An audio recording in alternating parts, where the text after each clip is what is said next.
Ito guys, o yung resulta ng sobrang lamig. Nag-yelo na ho yung mga damo. Okay. So maya maya matatanggal na ito dahil si Haring Araw umarangkada na. At ang mga dahon nito guys na tinamaan ng yelo, mamamatay din ito.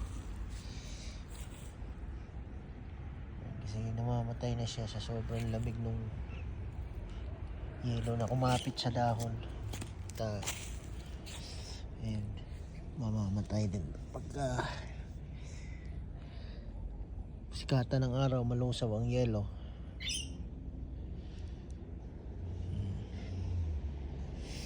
Okay, dami guys.